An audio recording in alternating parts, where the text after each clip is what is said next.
Sacred Heart is proud to sponsor Pensacola Histories in recognition of the Daughters of Charity who brought their mission of care to Pensacola over 90 years ago.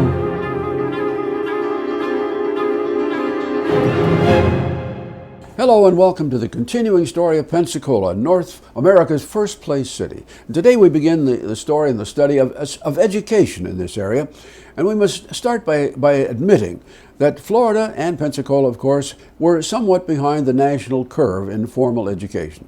During the last Spanish period, which ran from 1781 to 1821, we can trace nothing in the way of a formal education system. I'm sure there must have been academies and places or private homes where tutoring was done, but we have very little that we can trace that says that the Spanish and French people who were here had an opportunity for such education. And of course, there were only between 600 and 700 of them, so the story would have been small in any way.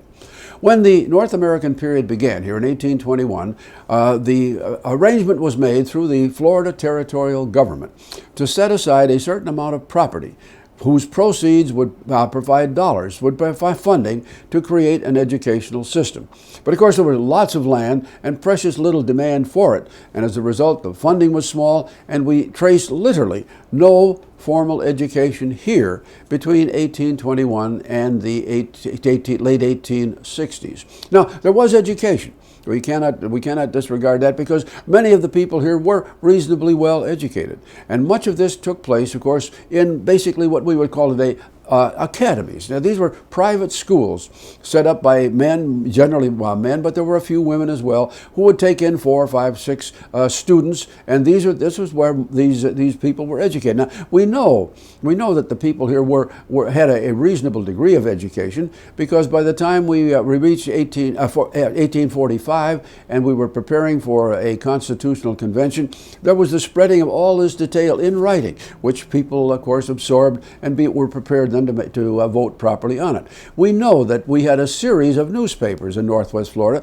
People paid about $2.50 a year for a subscription, and consequently they, of course, had to have reading skills for this. And we have stories, but we have not much in the way of confirmation of this, of physicians and attorneys and some very specific women who did set up little academies where they took in a number of pupils to learn at least the basics of reading, writing, and arithmetic. Now, where did they go? Where did people go beyond this? Well, we have to remember that university training was very, very remote for us here in this area. Just to give you an idea of where the schools were, the University of Alabama was organized in 1831. It's the first school that we had with any regional location for people going on to beyond the early grades. What ultimately became Florida State University came along about 12 years later. Of course, it went through all sorts of different names before that. Ultimately, it was the Florida State College for Women before it became FSU. But it was there beginning in the 1840s, but not many people from here attended. And then finally, in 1853, the University of Florida was created, so that there were places where people here could continue for additional education. But we have no statistics to tell us how many there were. But once again, coming into the end of the 1850s, when the turmoil was in place here, leading up to what became the war between the states, we know that people had an ability to read. They were receiving all sorts of documents, explanations of positions being taken by abolitionists and other, but we have no real story of formal education. Okay, the war comes and it goes, and we come to 1867, and then in a couple of years after that, when it was required that the state of Florida again establish a new constitution. And once again, in that constitution was the provision for land to be set aside, proceeds of which would provide funding for formal education. We begin in the early part of the 1870s when we see the foundation of a system. Now, we have to bear in mind that a couple of specific points need to be remembered. Number one, at this point in time, into the 1870s, the superintendent of schools and the school board all were appointed people. They were appointed by the governor, usually with advice and counsel, of course, from the legislators from this area. So we go into the early 1870s, and there's a beginning And the first man we have listed here as our superintendent was named A.J. Pickard. And we know that by 1876, Mr. Pickard was getting things started. And in that year, the first teacher that we have identified here, a formal teacher that we have, was a Miss Sally Dittmers, who had a house which faced Seville Square. And Miss Dittmer literally set up school in her living room. We have no record of how many pupils were there or what she taught, no record of the curriculum, but it was there. And within just a couple of months, an additional 5 similar schools were opened. And by the end of that year, the superintendent could report back that as many as 225 people, students, had been enrolled and had had at least some formal education. But we went on through the next few years, from 1876 forward to through the early 1880s, and the system just literally stumbled. There was, of course, these were very hard times for the entire South, but by now Pensacola and Escambia County were beginning to have a revival due to the lumbering era, the beginnings of the railroad, the formal fishing industry, naval stores. More people were coming, and of course, as they came, there was more need for schools for the oncoming students. It was in 1885 that Florida again changed its constitution. Brand new document, and this time the provision for funding was pretty much the same, except that they now permitted the counties to address ad valorem taxes on property. This was the first time that was permitted. And now another change took place. Now the school board would become elective. In other words, the people in Escambia County would choose who the school board members were to be, and the school board themselves appointed the superintendent. The elected school board appointed superintendent. And in that year, of course, they went through a whole headhunting sort of arrangement, and finally they selected a man to be the first superintendent under this system, and his name was Nathan Burrell Cook. Now, Nathan B. Cook was a pharmacist by trade. He had gone through the war and had become very much interested in education. And he had a whole lot of ideas that he presented to the board, and he was the man that they chose, and came on board here in the middle of 1885, and so began the system. Now, we have to begin to visualize what Mr. Cook was working with. By now, we had a well-established Pensacola community. We had mills up and down the rivers. We had a system over there at Millview and at Muskogee. And also, of course, we had now a number of farmers. Farmers were beginning to move in as the great pine forests were cut away. It was easier to clear land and farm. So we had a lot of farm families also out there. So Mr. Cook began his quest. Now, first thing he said, now what we've got to have is quality teachers. He said, I know that's difficult because, unfortunately, most women are not being educated to the level where they could be teachers. But basically, he demanded that a teacher in the system at least have finished the 12th grade. And he had just a few that had gone a little bit beyond that. And the arrangement was made for someone being employed for schools within the city of Pensacola. They were being paid about $29 a month. Now, the teachers that were to be employed in the county, the system was a little bit different. The pay was slightly lower, about $25, maybe $24 a month, but most of those teachers also had the benefit of room and board, because this now was the system as the county pursued it. If a community had enough young children for a school, the school superintendent and the school board would go to the families in that area and ask them to provide the means to build a 1 or 2 room school building.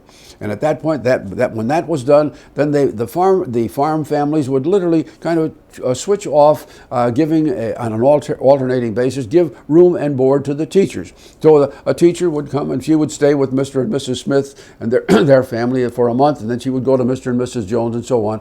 And of course, her job was to report to the schoolhouse in the morning, and she had all of the duties pertaining to that building. Now, most of these buildings did have blackboards, and each one had a little pot-bellied stove in the corners that would keep the students warm in the wintertime.